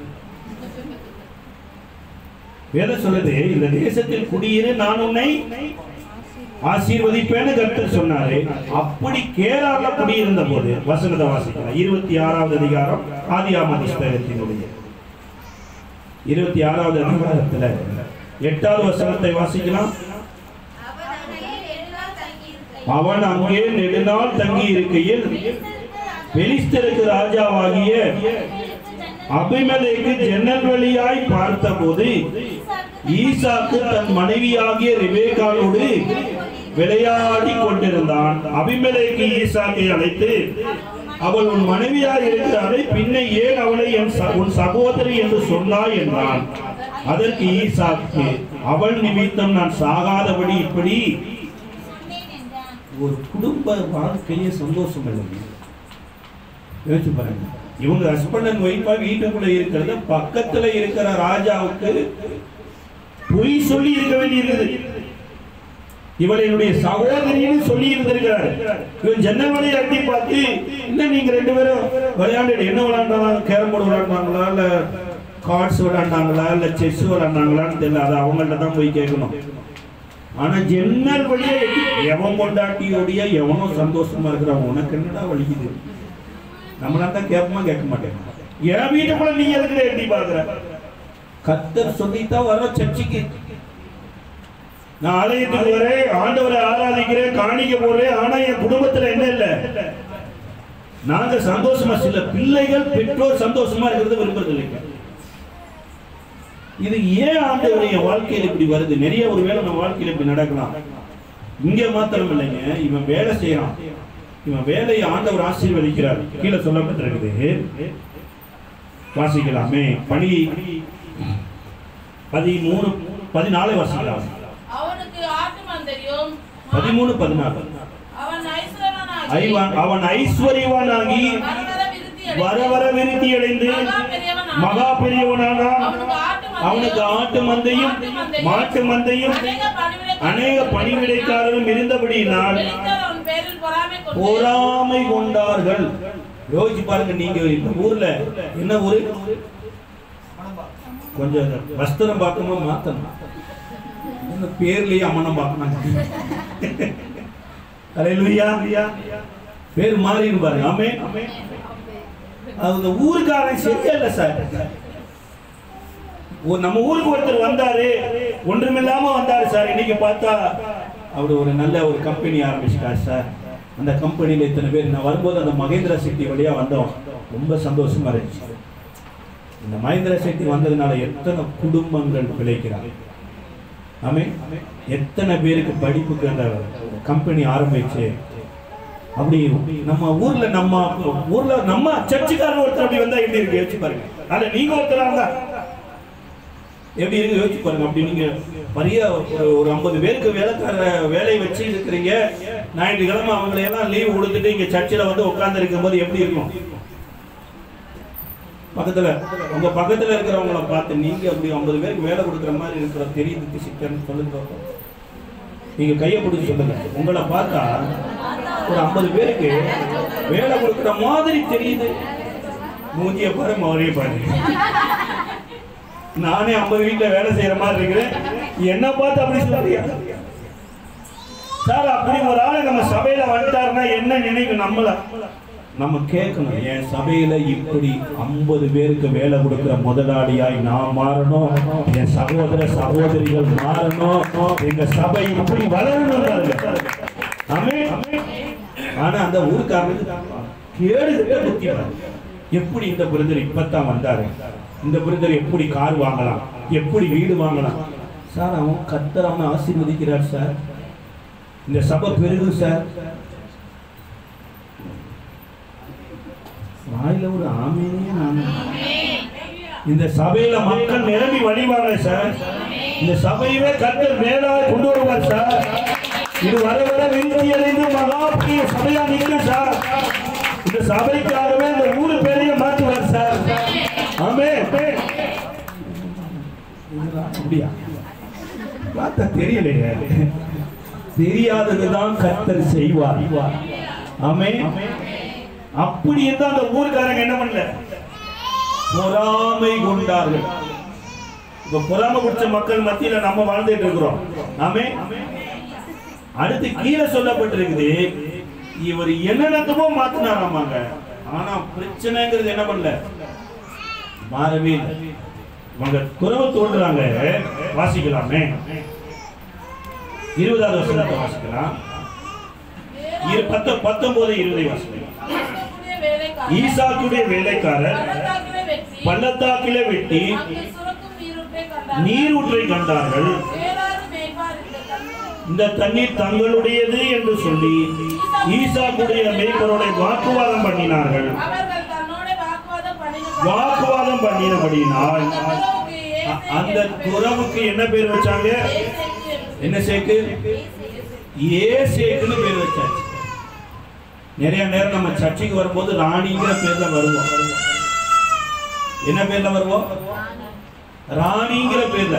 ஆனா அந்த ராணிங்கிற பேர்ல நமக்கு என்ன இருக்காது? திருப்தி இருக்காது. அது இந்து பேர் இருக்கா? என்ன பேரு? ராணிங்கிறது என்ன பேரு? இந்து பேர். பாஸ்டர்ட்ட வந்து, பாஸ்டர் எனக்கு யாருக்கும் வைக்காத ஒரு பேரை, அப்படித்தான் ஒரு ஐயா வந்து கேட்டாங்க தெரிஞ்ச பாஸ்டர்ட்ட, பைபிள்ல இருக்கிற பேர் யாருக்குமே வைக்காத ஒரு பேரை என் பையனுக்கு வைங்க. நாங்களாம் என்ன பேர் வச்சிருக்காரு? யாருக்குமே வைக்காத பேர். சாத்தான பயன்படுத்தின யூதாஸ் காரியத்தை வச்சிடலாமா? நிறைய நேரம் பேர் மாத்துறதுல ரொம்ப தீவிரமா இருக்கிறது. டேவிட், ஜான், ரேச்சல், கோச்சல், என்னமோ பேரை மாத்திக்கிறது. ஆனா மனசு மாத்திரம் என்ன பண்றது இல்ல. இந்த கிணத்துக்கு தண்ணிக்கு பேர் வச்சுட்டாரு, ஏசேக்குன்னு வச்ச உடனே மாறிடுமான்னு பார்த்தா அதுக்கப்புறம் தான் பிரச்சனையே வந்தது. அந்த பேர்ல இருந்திருந்தாலும் சிவனேன்னு போயிருக்கோம். இந்த பேரை மாத்தினதுக்கு அப்புறம் எங்களுடைய தண்ணி அடுத்த ஊருக்காரன் வந்தான். இன்னொரு துறவத்தோடு நாங்க சித்தனான்னு பேர் வச்சாரு பாருங்க. சித்தனால செத்த நேரம் கூட ஒரு சுகம் இல்லை. பக்கத்துல கையப்பட சொல்லுங்க. எதை மாத்த சொன்னாங்க? எதையோ மாத்திட்டாங்க. சித்தனாவிலையும் மாற்ற. அதுக்கப்புறம் ரெகபோத்துன்னு பேர் வச்சாரு. பிரச்சனை மாறவே இல்லை. அங்கிருந்து அப்படியே ஷிஃப்ட் ஆகி 23வது வசனத்தை வாசிக்கலாம். 22, 23 வாசிக்கலாமே. பின்பு அவ்விடம் விட்டு பெயர்ந்து போய் வெட்டினார்கள். வாக்குவாதம் பண்ணவில்லை. நாம் தேசத்தில் பழுகும்படி இப்பொழுது கர்த்தர் நமக்கு இடம் உண்டாக்கினார் என்று சொல்லி அதற்கு ரெகோபோத் என்று பெயர் வைக்கணும். நான் என்ன பண்ணணும்? பெரியாளா, நான் அப்படி ஆகணும், இப்படி ஆகணும், அதுதான் அவன் மனசுல தோண்டிட்டு இருந்தது. ஆனா பெயர் சபாவுக்கு வர்றாங்க. 23வது வசனத்தை வாசிக்கலாமே. அங்கே இருந்து பெயர் சபாவுக்கு போனான். அன்று ராத்திரியிலே கர்த்தர் அவனுக்கு தரிசனமாகி, நான் அவன் தகப்பனாகிய யாக்கோபுடைய ஆபிரகாமுடைய தேவன், பயப்படாதே, உன்னோடு கூட இருந்து ஆபிரகாமின் நிமித்தம் உன்னை ஆசீர்வதித்து உன் சந்ததியை பெருக பண்ணுவேன் என்றார். அல்லேலூயா. இதே 26வது அதிகாரத்தினுடைய 2வது வசனத்திலையும் ஆண்டவர் பேசினார். என்ன பேசினாரு? நான் சொல்லுகிற தேசத்துல போய் குடியிரு, என்னென்னமெல்லாம் சொன்னாரோ 5வது வசனத்துல ஆசீர்வதிக்கப்படும் என்றார். அங்க ஈசாக்கின் இடத்துல ஒரு மாற்றமுமே வரல. சொல்றாரா? சொல்லிட்டு இன்னைக்கு நிறைய நேரம் சர்ச்சில் வந்து பைபிள் வசனங்கள் பேசப்படுகிற போது சொல்றாங்களா, நல்ல வசனமா இருக்குது, கேட்டுட்டு போலாம். உனக்கு தான் சொல்லிட்டு இருக்கிறார் போ. ஐயோ அந்த சிஸ்டர் வரல, அந்த பிரதர் வரல, அப்படிங்கிற ஒரு நினைப்பு போயிருது. ஆனா இங்க பெயர் சபாவுல வந்து ராத்திரியில தரிசனமாகி கர்த்தர் பேசி முடிச்ச உடனேயே 25வது வசனத்தை வாசிங்க. அங்கே அவன் ஒரு பலிபீடத்தை கட்டி கர்த்தருடைய நாமத்தை தொழுது கொண்டு அங்கே தன் கூடாரத்தை போட்டான். அவ்விடத்தில் ஈசாக்கின் வேலைக்காரர் ஒரு துறவை வெட்டினாங்க. பேர் வச்சாங்களா? பேர் வச்சாங்களா? ஹலோ சார், 3 துறவு தொட்டு வெட்டினாரு, பேர் வச்சாரு. ஆனா கர்த்தருக்கு பலிபீடம் கட்டிட்டு கர்த்தருடைய சத்தம் கேட்டுட்டு வெட்டினார் பாருங்க, பேரே வைக்கல. ஏன் பேர் வைக்கல? சார், ஊருக்கு தண்ணி காட்ட கர்த்தர் எனக்கு கிணத்தை கொடுக்கிறார் சார். ஊர் உலகத்துக்கு நான் ஆசீர்வாதமா இருக்க கர்த்தர் என்னை ஆசீர்வதிக்கிறார். சோறு தண்ணி இல்லாதவங்களுக்கு சோறு தண்ணி கொடுக்க கர்த்தர் எனக்கு சோறு தண்ணி கொடுக்கிறார். நிறைய நேரம் நான் என்ன பண்றேன்னா, எல்லாம் எனக்கே வரட்டும் சொல்றோம். எனக்கே உனக்குன்னு கிடையாது. கடைசி சொட்டு ரத்தத்தை கூட சிலுவையில இயேசு உங்களுக்காக எனக்காக கொடுத்திருக்கிறார். அல்லேலூயா. இந்த கேரார்னா என்ன அர்த்தம் தெரியுங்களா? கொஞ்சம் அது மாத்திரம் சொல்லி நான் ஜெபிக்க வாங்கிக்கிறேன். கேரார் அப்படின்னா பயணிகள் தங்கும் இடம். என்ன இடம்? பயணிகள் தங்க. நீங்க பயணிகள் தங்கும் இடத்தை பார்த்திருக்கீங்களா? சத்திரம், லாட்ஜ், காட்டேஜ். இந்த சத்திரம், லாட்ஜ், காட்டேஜ், இந்த பயணிகள் தங்குற இடத்துக்கு ஒருவேளை இன்னைக்கு சென்னையிலே பாருங்க, லாட்ஜுக்கு 5 ஸ்டார் ஹோட்டலுக்கு கூட சில பேர் வருவாங்க. வெளிநாட்டில இருந்து நேரா வந்து ரூம் எடுத்து தங்குவாங்க. சில காரியங்கள் முடிஞ்சதுக்கு அப்புறம் ரூமை காலி பண்ணிட்டு அவங்க ஊருக்கு போயிடுவாங்க. அதே போல இந்த உலக மக்கள் வந்து சத்திரம் மாதிரி வாழ்க்கை வாழ்ந்துட்டு இருக்கிறாங்க. ஏதோ ஒரு கருவுல உருவானோம், ஏதோ ஒரு ஊர்ல பிறந்தோம், ஏதோ ஒரு பள்ளியில படிச்சோம், வெந்த சோத்தை தின்னு விதி வந்து செத்தோம். சத்திரம் மாதிரி தாங்க வாழ்க்கை போகுது. ஆனா பெயர் சபா எனப்பட்டது சத்திரம் அல்ல, கண்காணிக்கப்படுகிற ஸ்தலம். என்ன ஸ்தலத்துக்கு வந்திருக்கிறீங்க? ஒரு சிசிடிவி கேமரா போட்டிருக்குது, உங்களை என்ன பண்ணிட்டு இருக்கிறாங்க? கண்காணிச்சுட்டு இருக்கிறாங்க. சில இடத்துல போட்டிருக்கோம். இந்த பெயர் சபாவில் வந்ததுக்கு அப்புறம் நீ கண்காணிக்கிற ஸ்தலத்துக்கு வந்துட்டீங்கன்னா உன்னை கண்காணிக்கிற மனுஷனாக கர்த்தர் மாத்திடுவாங்க. நீ ஆலயத்துக்குள்ள உள்ள வந்துகிட்டே இருந்தீங்கன்னா கர்த்தர் உன்னையே ஆலயமா மாற்றுவார். எத்தனை பேருக்கு புரியுது? நீங்க இந்த ஆசீர்வாதத்துக்குள்ள உள்ள வந்தீங்கன்னா உங்களையே கர்த்தர் ஆசீர்வாதமா மாற்றுவார். நிறைய நேரம் நான் என்ன பண்றேன்னா, பயணிகள் தங்குகிற இடமா மாறுறேன்.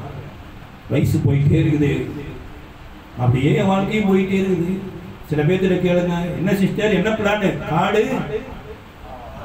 ஆமா, இவங்களுக்கு செல்போன் நம்பர் கொடுத்துட்டு காட்டுக்கு வந்திருக்கிறாங்க. போன் பண்ணி வா வா அப்படி. வீடு என்ன பண்ணுது? அப்படி இல்லைங்க, இந்த பூமி சொல்லுது, ஜெய்பால் பிரதர் இன்னைக்கு கொஞ்சம் நாளைக்கு இருக்குது. உங்களை பார்த்து இந்த பூமி சொல்லுதுங்க, தேவனுடைய புத்திரர் வெளிப்படும்படி சர்வ சிருஷ்டியும் ஏகோபித்து கற்ப வேதனைப்படுகிறாங்க. இந்த தெருவு உங்களை பார்த்து ரொம்ப சந்தோஷப்படுதுங்க. இந்த சிஸ்டர் இருக்கிறதுனால தான் இந்த தெருவு நான் நல்லா இருக்கிறேன். இந்த சிஸ்டர் இன்னும் கொஞ்சம் நல்லா மாறிட்டாங்கன்னா இந்த தெருவும் நல்லா மாறிடும். அல்லேலூயா. இந்த பெயர் சபாவில தான் இவங்க அப்பாவே சதா காலமும் இருக்கிற கர்த்தருடைய நாமத்தை தொழுது கொண்டிருக்கிறார். வேதம் சொல்லுதுங்க, 21வது அதிகாரத்தினுடைய 33வது வசனத்தை வாசிங்க. ஆதியாகமம் 21:33. ஆபிரகாம் பெயர் சபாவிலே ஒரு தோப்பை உண்டாக்கி சதா காலமும் உள்ள தேவனாகிய கர்த்தருடைய நாமத்தை அவ்விடத்தில் தொழுது கொண்டான். இதற்கு அப்புறம் தான் 22ல ஈசாக்கை பலி செலுத்த மோரியா மலைக்கு கர்த்தர் கூட்டு வர சொல்றார். இந்த காரியங்கள் நடந்தது என்பதா ஆட்டுக்குட்டி ஈசாக்குக்காக மோரியா மலையில பலியாகுது. இந்த ஆட்டுக்குட்டியினால மீட்கப்பட்ட இந்த ஈசாக்க கர்த்தர் இப்ப எங்க கூப்பிடுறாரு? பேர் சபாவுக்கு. ஹலோ, கர்த்தருக்குள்ள நாங்க மனமகிழ்ச்சி. நீ குடியிருக்கிற ஸ்தலம் எந்த ஊர்ல வேணாலும் இருந்துட்டு போ, தப்பு கிடையாது. ஆனா தேவனுக்குள்ள நீ அந்த இடத்துல இருக்கிற போது உன் நிமித்தமா அந்த இடமே கர்த்தர் ஆசீர்வாதம். ஒரு கரண்ட் ஒரு லைன்ல போயிட்டு இருக்குங்க, அந்த லைன்ல எந்த ஒயர் கனெக்ட் பண்ணாலும் அந்த ஒயர்ல என்ன வந்துருது, கரண்ட் வந்துருது. ஒயர் மாத்திரம் இல்ல, கம்பியை போட்டாலும் கரண்ட் வந்துருது, மனுஷன் குடிச்சாலும் கரண்ட் வந்துருது. கரண்ட்டுக்குள்ள இருந்து இடம் முழுவதும் கரண்ட் வருகிறது போல நீ தேவனுக்குள்ள உள்ள கனெக்ட் ஆயிட்டீங்கன்னா உன் மூலமா வீடு கர்த்தருக்குள்ள ஆசீர்வாதமா மாறிடும், உன் மூலமா தேசமும் கர்த்தருக்குள்ள ஆசீர்வாதமா மாறிடும். உனக்காக இயேசு பலியானதை நீ உணராத வரைக்கும் ஆசீர்வாதம் எனப்பட்டது கேள்விக்குறி. இதுக்கப்புறம் பண்ணப்பட்டிருப்பாருங்க, யாரெல்லாம் ஃபைட் பண்ணாங்களோ, யாரெல்லாம் சண்டை போட்டாங்களோ அவங்களெல்லாம் தேடி வர ஆரம்பிச்சிட்டாங்க. 26வது வசனம் 26ல அபிமெலேக்கு அவன் சிநேகிதனாகிய அகிசாதும் அவன் சேனாதிபதி ஆகிய பீகோலும் கேராரில் இருந்து அவனிடத்திற்கு வந்தார்கள். அப்பொழுது ஈசாக்கு அவர்களை நோக்கி, ஏன் என்னிடத்தில் வந்தீர்கள்? நீங்கள் என்னை பகைத்து என்னை உங்களிடத்தில் இராதபடி துரத்தி விட்டீர்களே என்றான். அதற்கு அவர்கள், நிச்சயமாக கர்த்தர் உன்னோடு கூட. ஹலோ, எந்த இடத்துல வந்து இவங்க வரல, சித்தனாவிலையும் வரல, ஏசேக்குல வரல, ரெகபோத்துல வரல, எங்க இடத்துல வந்தோடனே அவங்க வந்தாங்க பெயர்சபாவுக்குள்ள. கிறிஸ்து இயேசுக்குள்ள உங்க வாழ்க்கை மாறும்போது எல்லாமே மாறும். நிறைய நேரம் பேய் ஓடணும், பிசாசு ஓடணும், மந்திரம் ஓடணும், தந்திரம் ஓடணும். மந்திர தந்திரமெல்லாம் அதது பாட்டுக்கு ஓடும். நீங்க உள்ள வந்து உட்கார வேண்டிய இடத்துல கரெக்டா உட்கார. கிட்டத்தட்ட ஒரு 7 மணி நேரத்துக்கு முன்னாடி பயங்கர இருட்டுங்க இந்த இடத்துல. நம்புறீங்களா? தூங்கிட்டு இருந்த நீங்க பாத்தீங்களான்னு கேட்குறீங்க. ஒரு 7 மணி நேரத்துக்கு முன்னாடி இந்த அமனபாக்கத்துல என்ன இருந்தது? பயங்கர இருட்டா இருந்தது. இந்த இருட்டை விரட்டுறதுக்கு யாராவது உபவாச ஜெபம் போட்டீங்களா? இல்லையா? அதப்பா நீ கம்பட்டீங்க.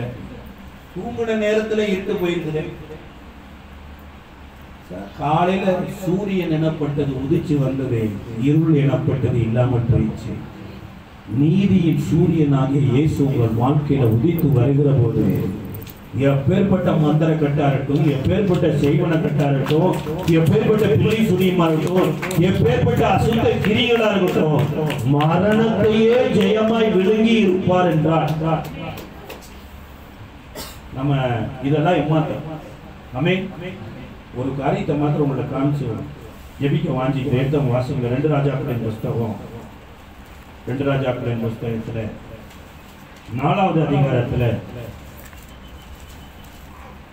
38வது வசனத்தை வாசிக்கலாமே. எலிசா கில்காலுக்கு திரும்பி போய் இருக்கையில் தேசத்தில் பஞ்சம் உண்டாயிற்று. தீர்க்கதரிசிகளின் புத்திரர் அவனுக்கு முன்பாக உட்கார்ந்திருந்தார்கள். வேலைக்காரனை நோக்கி, நீ பெரிய பானையை அடுப்பில் வைத்து தீர்க்கதரிசிகளின் புத்திரருக்கு கூழ் காய்ச்சி என்றான். ஒருவன் கீரைகளை பறிக்க வெளியில் போய் ஒரு பேய் கொம்மட்டி கொடியை கண்டு மடி நிறைய அறுத்து வந்து கூழ் பானையிலே போட்டால் அது இன்னதென்று அவர்களுக்கு தெரியாதிருந்தது. பஞ்சம். சில தீர்க்கதரிசிகள் இந்த வருஷத்துல பெரிய பஞ்சம் வரும்னு சொல்லியிருக்கிறாங்க. என்ன பஞ்சம்னு தெரியுதோ தெரியலையோ, ஆனா வேத வசனத்தை குறித்த பஞ்சம் வந்துருச்சு. என்னவாமா? தேசத்துல என்ன ஆயிடுச்சு? பெரிய பஞ்சம் வந்துருச்சு. பஞ்சத்துல எலிசா வந்திருக்கிறார். எலிசா வந்து பெரிய பானையை வச்சு என்னத்தை உண்டாக்குங்க, கூழு காய்ச்சுங்கன்னு. இப்ப கூழு காய்ச்சுற வேலை செஞ்சுட்டு இருக்கும் போது நம்மள மாதிரி ஒருத்தர் எது சாப்பிட்டாலும் கொஞ்சம் டேஸ்டா சாப்பிடணும். ஆமென். கஞ்சியே குடிச்சா கூட கொஞ்சம் ஊறுகாவை என்ன பண்ணிக்கலாம், அந்த போர் மிளகாவது கடிச்சிட்டு கஞ்சியை குடிச்சுக்கலாம். ஏன்னா நாக்கு அப்படி பழக்கப்பட்டுருச்சுட்டு வெளியில போய் கீரையை பிடிங்கி, கீரை பிடிங்கும் போது தெரியாம பேய் கொம்பட்டி காயும் பிடிங்கி கொண்டு வந்து எதுல போட்டாச்சு? கூழ்ல போட்டு. கூழு வெந்து இப்ப என்னது, கூழுக்குள்ள என்ன இருக்குது? இப்ப கீரை, பேய் கொம்பட்டி காய் எல்லாம் கலந்து இருக்குது. இதை அறியாத இருந்த ஒருத்தர், அறிஞ்சவர் ஒருத்தர் வந்தார். அமாவாசை ஜெபத்தை நடத்தினார். ஓடு எடுக்கலாம், தகடு எடுக்கலாம், எலுமிச்சம்பழம் எடுக்கலாம்னு ஒருத்தர் வந்தார். எலுமிச்சம்பழத்துல சக்தி இருக்குதா இல்லையா? தக்காளி பழத்துல எல்லாம் புத்தியா இருக்கு. ஹலோ, எலுமிச்சம்பழத்துல சக்தி இருக்குது. அதுல குங்குமத்தை தடவி கொண்டு போய் வாசப்படியில வச்சிரு. அப்படியே அந்த ஆவி அப்படியே வாசப்படியில என்ன பண்ணிட்டு இருக்கும்? சுத்திக்கிட்டே இருக்கும். சார், எலுமிச்சம்பழத்துல சக்தி இருக்குன்னா அந்த செடியை விளைய வச்ச விட்டு என்ன இருக்கும்?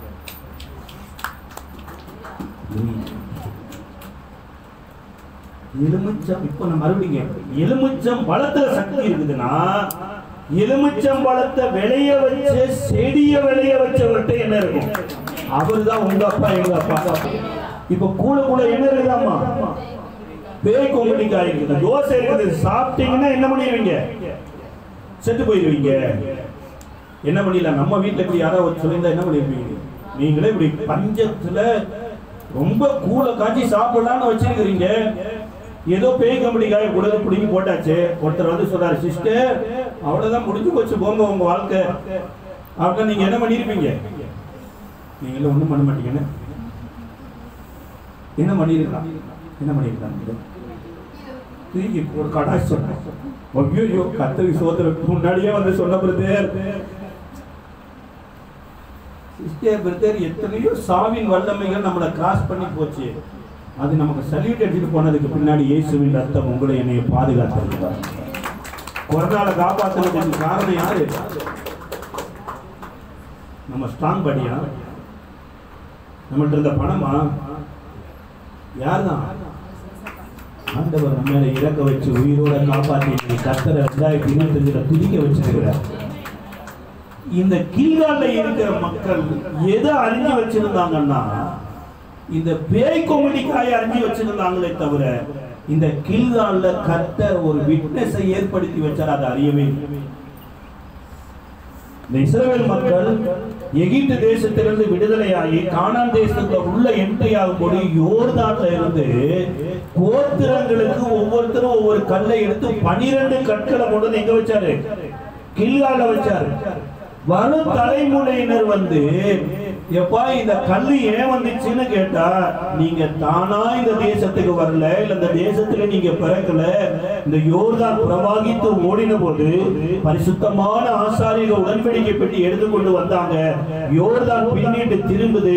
கர்த்தர் நமக்கு இந்த தேசத்தை கொடுத்தார் என்பதற்கு இந்த 12 கற்கள் தான் அடையாளம்னு வச்சார். ஒரு தலைமுறையினருக்கு அப்புறம் அடுத்த தலைமுறை வந்தாங்க. கல்லு சாமி என்ன சாமி இது?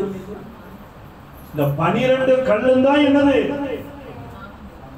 ஹலோ, இந்த 12 கல்லு எப்படி வந்துச்சு?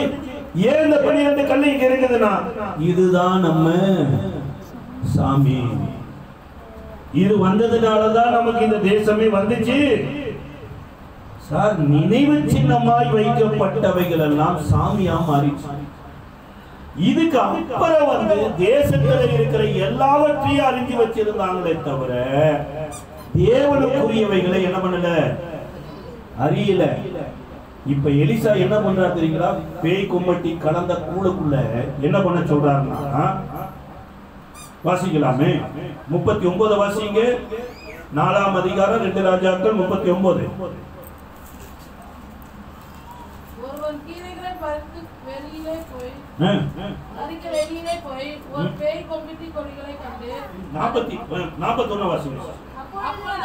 அப்பொழுது எலிசா என்ன கொண்டு வர சொன்னாரு? நல்லா கவனிங்க. எலிசா என்ன கொண்டு வர சொன்னாரு? நல்லா கவனிங்க. என்ன கொண்டு வர சொன்னாரு? ஹலோ, நல்லா கவனிங்க. என்ன கொண்டு வர சொன்னாரு? மாவை கொண்டு வர சொன்னார். பானையிலே போட்டு சாப்பிடும்படி வார் என்றான். அப்புறம் பானையில என்ன இல்லாம போயிடுச்சு. அப்ப தோஷத்தை மாத்தினது எது? அப்ப நீங்க ஒவ்வொரு நாளும் ஒவ்வொரு கிலோ மாவு வாங்கிட்டு இங்க வரணும். சரியா சிஸ்டர்? கோதுமை மாவு முடிஞ்சவங்க கோதுமை மாவு வாங்க, மைதா மாவு வாங்குறவங்க மைதா மாவு வாங்கிட்டு இங்க வாங்க. நல்லா போண்டா சுட்டு உங்களுக்கு என்ன பண்ணி கொடுப்போம்? தோசத்தை மாத்துவோம். எலிசா என்ன பண்ணாரு? மாவை உள்ள போட்டாரு. மாவை போட்டதுக்கு அப்புறம் சாப்பாடு ஜனங்களுக்கு கொடுக்கனாரு. ஒருத்தர் என்ன பண்ணல? சாகல. அப்ப எலிசா பண்ணின மாதிரி நம்மளும் பண்ணலாமா? சார், இந்த மாவு தான் தேவ சமூகத்து அப்பமா மாறும். இந்த தேவ சமூகத்து அப்பத்தை தான் மகா பரிசுத்த ஸ்தலத்துக்கு கொண்டு போவாங்க. இந்த தேவ சமூகத்து அப்பத்தை எடுத்து தான் இயேசு பிட்டு, இது உங்களுக்காய் பிற்கப்படுகிற என்னுடைய சரீரமாக இருக்குது. புரியுதா? இப்ப கம்யூனியன் எடுக்க போறீங்க. இந்த சரீரத்துல அந்த சரீரம் இணைஞ்சதுனால ஒருவேளை இதுக்குள்ள எல்லா பேய் கும்பட்டி காய்க்கூடிய அனுபவம் எல்லாம் இருக்கலாம். ஆனா அந்த சரீரம் உள்ள வந்ததுக்கு அப்புறம் அந்த சரீரத்துல இருக்கிற சக்தி எல்லாம் எதுக்குள்ள வருது? மாவு தாங்க தேவ சமூகத்தை அப்பமா பண்ணுவாங்க. கோதுமை மாவை எடுத்து அதை அப்பமா செய்து தேவ சமூகத்துக்கு கொண்டு போவாங்க. தேவ சமூகத்துல இருக்கிறத தான் இயேசுல, இது உங்களுக்காக பிற்கப்படுகிற என்னுடைய சரீரமா இருக்கு, வாங்கி புசியுங்கள். இயேசுவின் போதனையை கேட்டு நடந்தீங்கன்னா எத்தனை பேயா இருக்கலாம், பேய் கொம்மடிக்காயா இருக்கலாம், அது தெரிச்சு ஓடுமே தவிர நீங்க நிலைத்திருக்கும்படி தேவ சமூகம் உங்களுக்கு உதவி செய்யும்.